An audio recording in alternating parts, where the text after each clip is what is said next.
En el día de hoy, naturalmente, vamos a transitar por algunos de los infiernos argentinos, pero también por dimensiones no tan infernales. Y empezamos, como siempre, con un cuadro de el gran impresionista francés Renoir. Pierre-Auguste Renoir visitó Venecia. Los que conocen Venecia reconocerán la iglesia de estilo bizantino que está en la plaza de San Marcos. Es una maravilla. Al lado está el Gran Canal, al lado, ¿no? Y está el León de San Marcos, ese león alado por allí.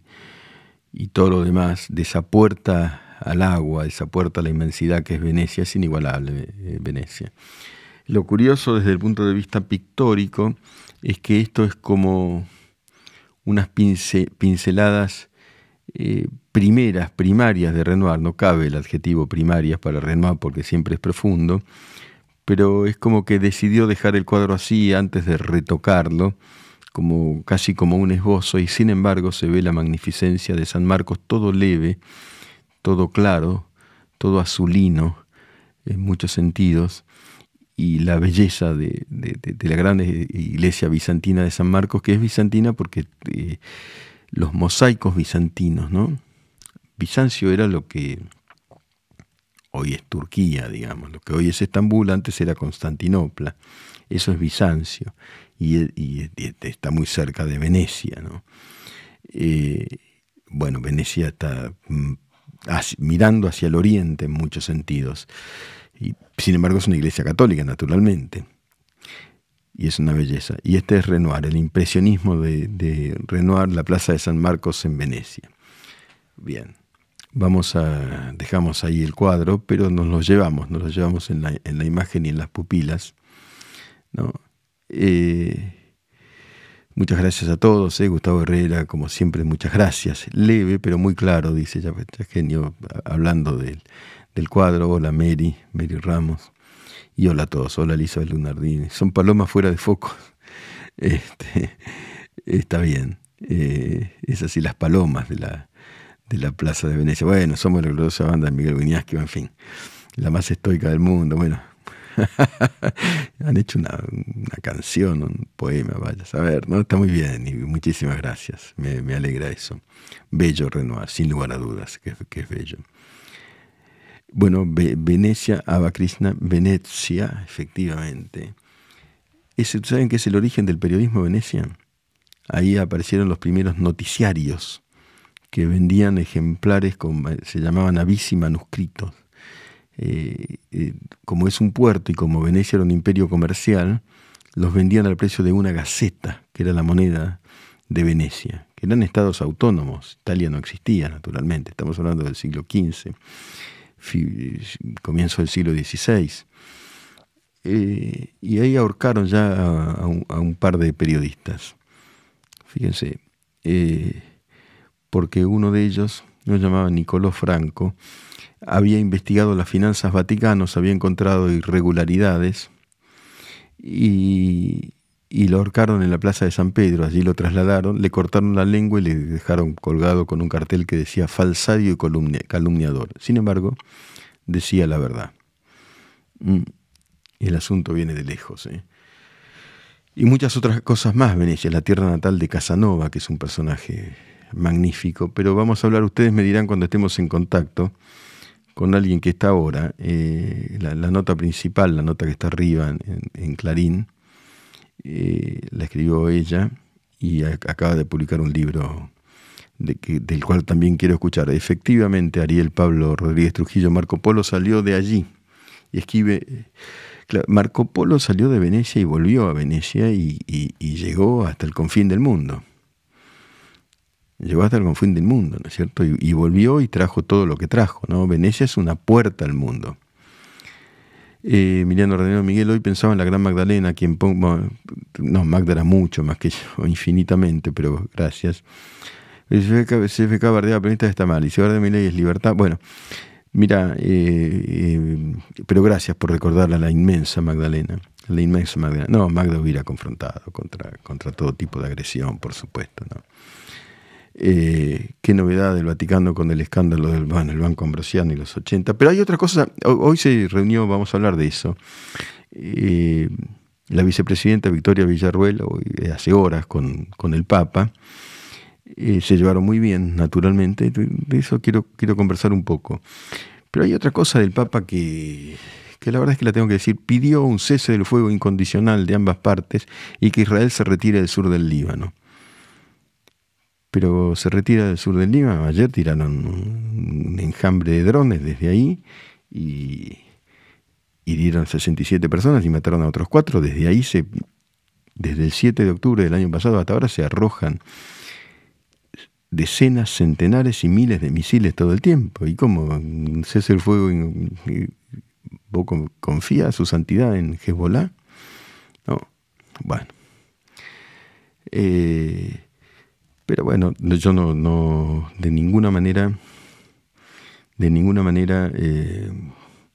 ni cancelo, ni refuto, ni le falto respeto a la fe de nadie, que esto quede claro.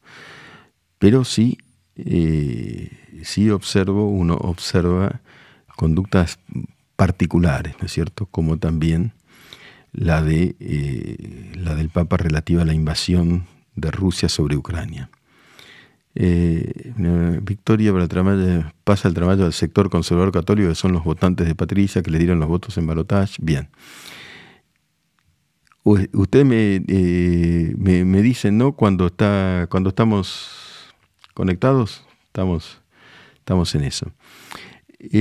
A ver, mientras tanto, ¿me pasás si tenemos un video de Villarruel y el Papa? Fue muy amable. Y una pregunta muy sugestiva del Papa. Juega en la política argentina, Juega. Él le dijo,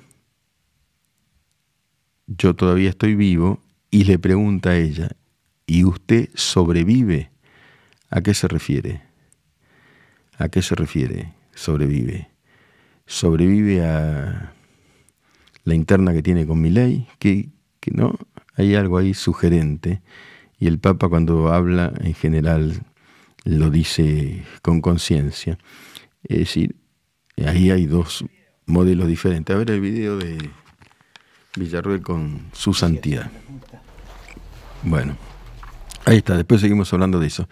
Estamos con una periodista que está siempre en la vanguardia de innumerables investigaciones. En estos momentos su nota está al frente en la homepage de Clarín, pero acaba de sacar un libro que yo lo había sacado electrónicamente, que es Lucía Salinas, un libro llamado Fronteras, que, bueno, ¿qué me dicen? La frontera es un tema fascinante, el concepto de frontera difusa, ¿no? De norte a sur y de sur a norte, toda la cordillera, cuántas cosas pasan por ahí. Ahí en Yacuiba y en Salvador Maza, lo que cuenta Lucía, Espejo, bueno, ya lo sabemos, pero sigue igual. Lo sabemos, pero sí, bueno, no hay recursos, ¿no? No hay recursos. Quiero meterme con un tema que va a ser complicado. ¿No hay recursos o habría recursos y no están debidamente destinados? El tema de la distribución de los recursos, supongo que Bullrich estará, quiero creer, tomando cartas en el asunto, ¿no? Ahora me voy a meter con un tema que va a generar una polémica. Pero quiero meterme en la polémica. Tiene que ver con las universidades, cifras del Consejo Interuniversitario Nacional, ¿no es cierto? Según mi ley, la universidad es para los ricos, la universidad pública es para los ricos. Según el Consejo Interuniversitario Nacional, el 48,5%, creo, de la población de las universidades públicas está debajo de la línea de pobreza. ¿A quién le creemos? ¿A quién le creemos? Yo les digo una cosa, si ustedes van a Ciudad Universitaria a las 10 de la noche, hoy, cualquier día, van a ver filas para tomar los colectivos de gente que no parece rica, ¿no? O sea que es un punto interesante, digamos, ¿no es cierto? Quiero decir, interesante para seguir debatiendo. También ellos afirman que sí ha habido auditorías, etcétera, etcétera, pero fundamentalmente este punto me parece a mí central. Está debidamente auditado, pues no solamente se trata de auditar lo que no se auditó, sino de auditar muchas cosas en la universidad. ¿Es efectivamente un lugar que bloquea el ascenso social o es un espacio que lo moviliza? ¿No? Es bastante fuerte la precisión. Pueden buscar en las redes SIN Oficial, @SIN Oficial, es el Consejo Interuniversitario Nacional, y van a ver la respuesta, porque cuando uno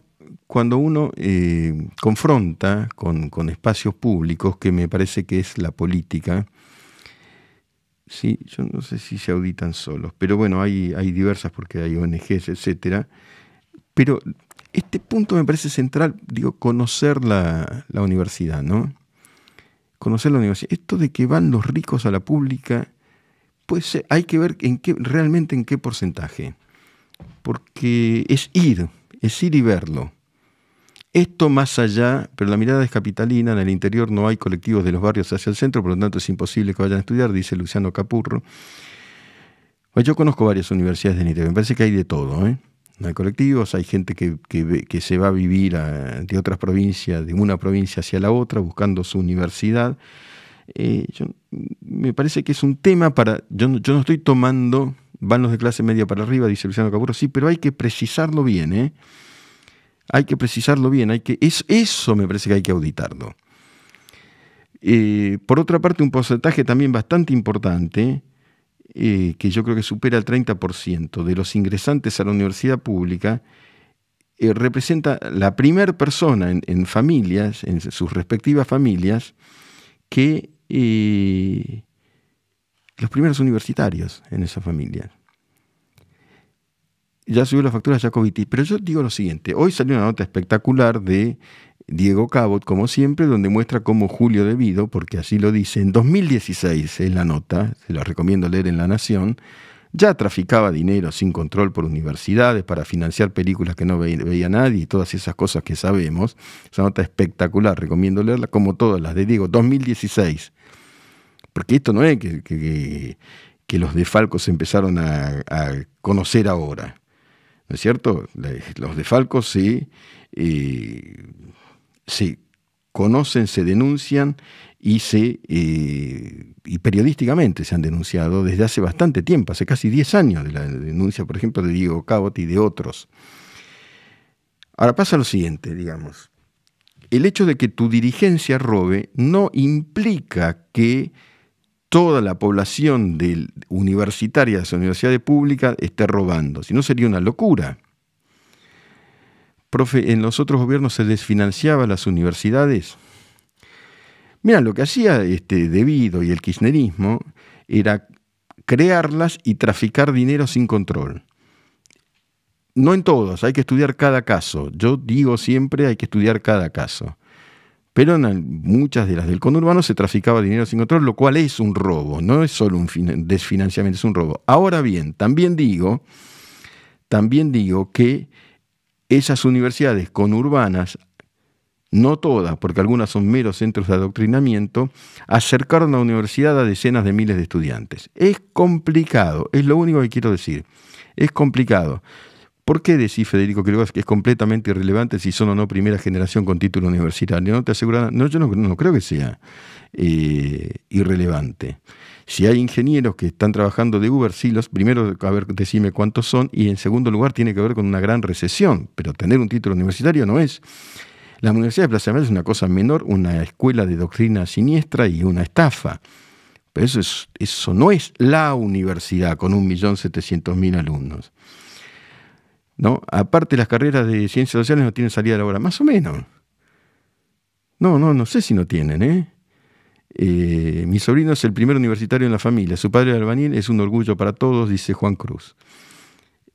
Profesor, lo dicho del presidente fueron muy claros cuando se refirió a que la parte de la educación ascendente no está garantizada porque la primaria y la secundaria son deficientes. Entonces, sí, eso es verdad. Hay una gran crisis educativa. Una gran crisis educativa que hay que reformular. Ahora fíjense, tener un título ahora vuelvo a eso, tener un título de profesor de filosofía para trabajar de profesor de filosofía toda tu vida en una universidad pública es literalmente un esquema Ponzi. Bueno, es interesante, yo tengo 2 títulos de filosofía y te habilita para diversos trabajos, porque hoy A mí me gusta debatir con ustedes. ¿Por qué hoy no se contrata a alguien por lo que dice tu título solamente, sino por tus habilidades argumentales, por tu capacidad de análisis? Tengo un amigo, siempre lo cuento y lo vuelvo a contar acá, quizás ya lo conté acá, es un periodista cuyo hijo fue contra Jim Roberts, digitalizó en New York Times, cuyo hijo fue como contratado por Tesla. Y yo le digo, escúchame, tu hijo no había estudiado antropología o algo así, ya lo conté 1.000.000 de veces, pero me gusta mucho como ejemplo. Y los ejemplos que me gustan los reitero. Sí, ¿y por qué lo contrató Tesla? Lo conté el otro día acá. Porque para ingresar te tomaban un test de IQ, de coeficiente intelectual. Le dio 130, se lo llevaron, no importaba lo que había estudiado. Sí importa, porque te da material argumental, metodología de trabajo, etcétera, etcétera. A ver. Vamos a ver. Según el Consejo Interuniversitario Nacional, estas son falsedades. 1, que se inventan estudiantes para cobrar más fondos. Yo los dejo a criterio de ustedes. 2, que los pobres no están en las universidades. 3, que no se audita lo que gasta según el Consejo Interuniversitario Nacional. 4, que los salarios están por encima del sector público. 5, que la ley de financiamiento universitario atenta contra el equilibrio fiscal. A ver, ¿por qué lo dice? 1. Es falso que las universidades se inventen estudiantes para cobrar más fondos. En la Argentina, afirma el Consejo Interuniversitario Nacional, el presupuesto universitario no se asigna a las universidades por cantidad de estudiantes, se actualiza según el último presupuesto consolidado y tiene en cuenta varios componentes como salarios docentes y no docentes, gastos de funcionamiento e inversión de ciencia y tecnología. O sea que no es que se inventen alumnos, afirman autoridades universitarias. Pero tenemos una polémica. 2, esto me parece muy importante, para debatir y para atestiguar y para auditar. Es falso que los pobres no estén en las universidades. El 48,5% de los estudiantes inscritos en materias de 2024 están por debajo de la línea de pobreza. Según el INDEC, casi 7 de cada 10 alumnos de los 2 millones que componen el sistema universitario público argentino tienen padres y madres que no fueron a la universidad. Son la primera generación de su familia en acceder a la educación superior. 3, y esto es muy polémico, y ustedes dirán, es falso que no se audite lo que las universidades gastan. Veremos qué dicen las autoridades universitarias. Los gastos de las universidades se componen en un 90% en salarios registrados y en un 10% en gastos de funcionamiento, servicios públicos, limpieza, seguridad, seguros, reparaciones y un mínimo equipamiento que se rinden. Las universidades son las entidades del sector público más controladas y auditadas. Incluso lideran el ranking de la Jefatura de Gabinete de la Nación, tienen auditorías internas propias y externas del Congreso de la Nación, más evaluaciones de gestión propias y externas de la CONEAB. La CONEAB es la Comisión Nacional de Evaluación Universitaria. Todos los meses se entregan al Ministerio de Capital Humano su información de personal y presupuesto. Sigue. Es falso que los salarios en las universidades estén por encima del sector público en general. Los trabajadores universitarios perdieron más que ningún otro asalariado desde el 2023. Incluso más que los empleados públicos del Estado Nacional. Los salarios de más del 85% de los docentes de las universidades nacionales están por debajo de la línea de pobreza, mientras que más del 85% de los docentes de las universidades están por debajo de la línea de pobreza, mientras que más del 60% de las y los no docentes se encuentran en esa misma situación. La pérdida de poder adquisitivo de los trabajadores universitarios durante 2024 fue más del 30%. Y seguimos, por último.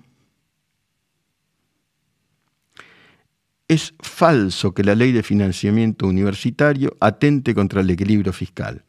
La ley de financiamiento universitario, afirman las autoridades, el rectorado universitario, el Consejo Interuniversitario Nacional, la ley de financiamiento universitario aprobada en ambas cámaras del Congreso de la Nación por amplia mayoría representa el 0,14% del PBI.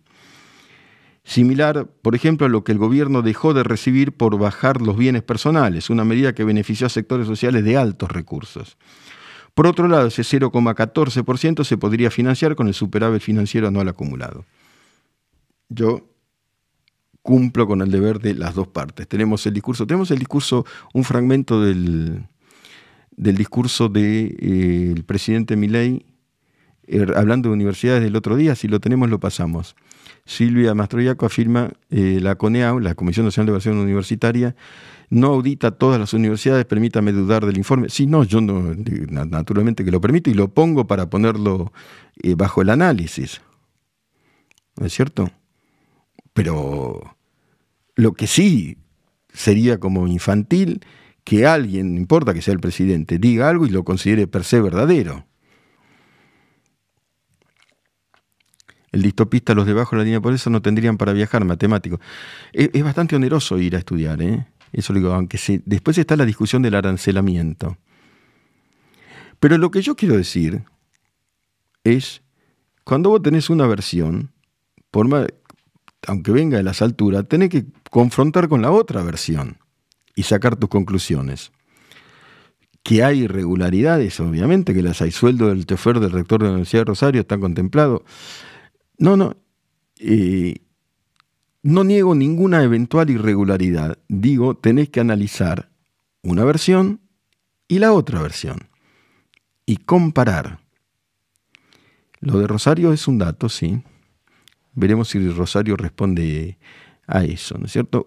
Ava Cristian, ¿ustedes conocen la carga horaria de la Universidad Nacional del Sur? Es casi imposible laburar y estudiar ahí. Bueno, es que hay un montón. La universidad debe pensarse y repensarse todo el tiempo. Yo no niego de ninguna manera que la universidad deba precisamente autocriticarse y mejorar. De ninguna manera. Martín Becharacuri, por ejemplo, dice: hola, profe, estas versiones que inventa Milei y la horda de termos que repite, flan, terrorismo libertario. Bueno, yo lo digo con la mejor de las intenciones, ¿no es cierto? Tomar un ejemplo, me dicen Universidad de Plaza de Mayo. Bueno, obviamente, yo ahí sí, ese tema se conoce, es conocido. Eso es una estafa, pero eso no son los 2 millones de alumnos. Miguel, hay páginas oficiales donde se pueden ver esos datos para sacar conclusiones desde ahí. Sí, las hay. Lo que pasa es que yo entiendo que el INDEC, según el Consejo Interuniversitario Nacional, estas son las cifras que provienen del INDEC, de manera que allí debería haber, sobre todo a mí me parece el tema de la pobreza, de los pobres, de que los pobres no van. Yo digo, los que están abajo en la escala social no van, porque están cartoneando. Y ahí no podés ni empezar a hacer mérito de nada. Eso es cierto. Pero hay que analizar. Profe, yo he ido a la Universidad de Rosario música y en Entre Ríos. Así que no hablo por hablar, dice Luciano Capurro. No, es que yo no desautorizo a nadie, Luciano. No desautorizo a nadie. Simplemente lo que propongo es un acuerdo metodológico para todo. Yo encontré un discurso, que es el discurso presidencial, escucho con todo respeto, y encuentro otro discurso, que es el discurso del Consejo Interuniversitario Nacional, el CIN.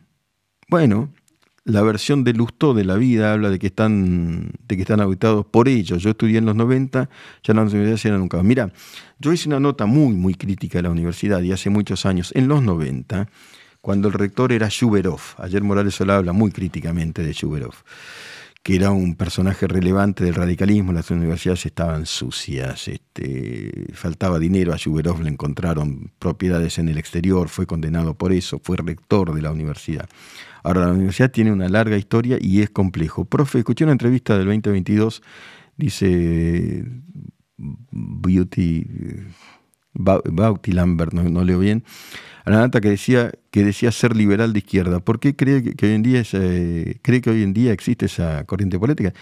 Liberal de izquierda o derecha implica en reconocer el derecho de cada uno a expresarse y a pensar lo que quiera.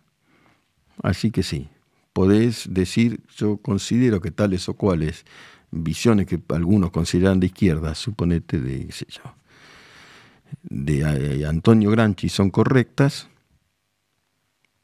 y puede ser un liberal.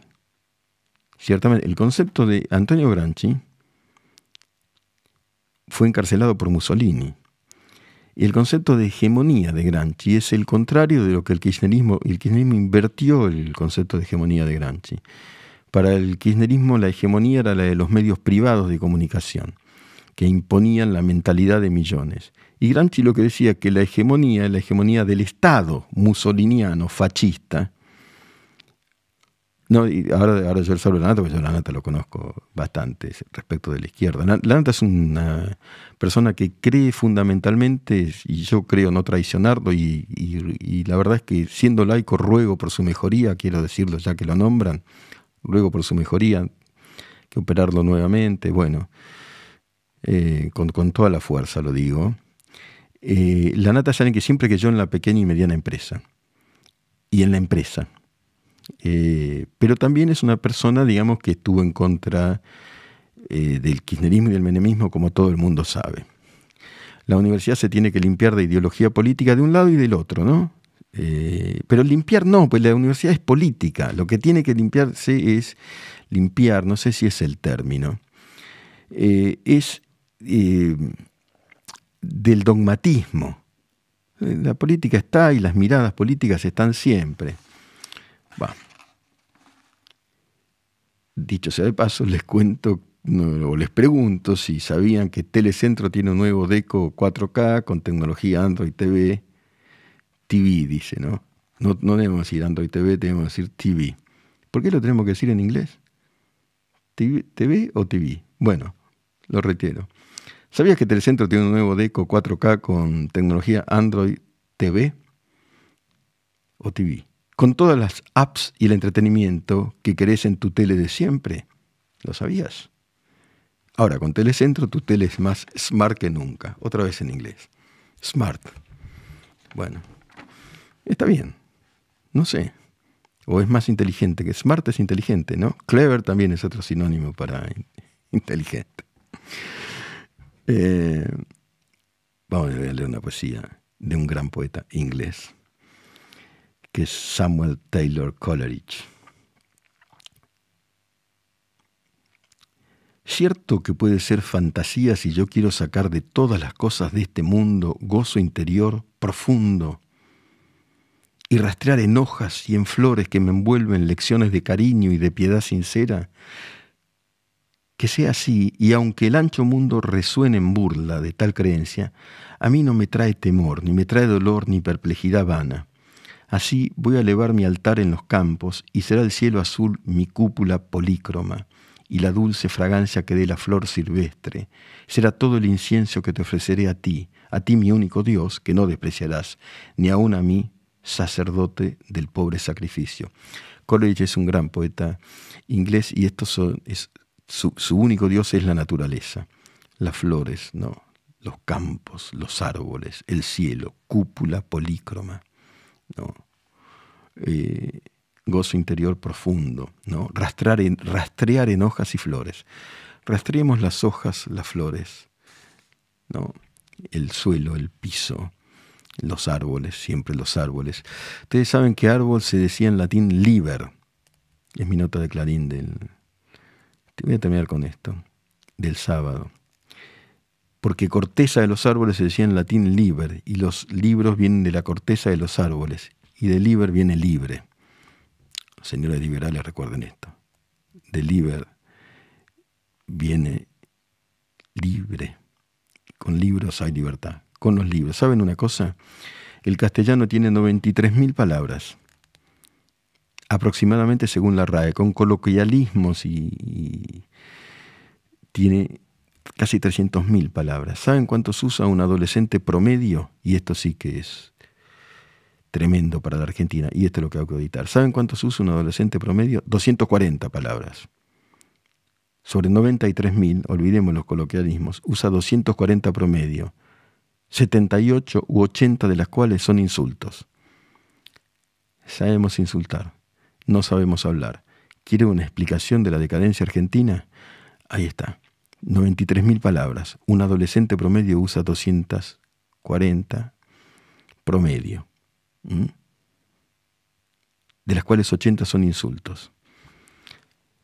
Sigamos ponderando la ignorancia y así nos va a ir. Les dejo un abrazo muy fuerte a cada uno de ustedes y vamos por los libros, que es ir por la libertad. Chao. Yo hubiera redactado, es más fácil llegar a Córdoba. Cada vez es más fácil. Córdoba, porque pone, perdón, es un PNT, pero Córdoba es cada vez más fácil de llegar. ¿Será un recurso publicitario? No lo sé. Pero bueno, es fácil llegar a Córdoba. Incluso es cada vez más fácil, según esto. Y gracias a su infraestructura, ahora vamos en serio, y cantidad de opciones, fácil de recorrer y disfrutar. Pero lo más importante que tiene Córdoba es que esas aventuras, noches, comidas y experiencias siempre son una oportunidad de compartir con los que más queremos todo el año. Vení a Córdoba, disfruta más fácil.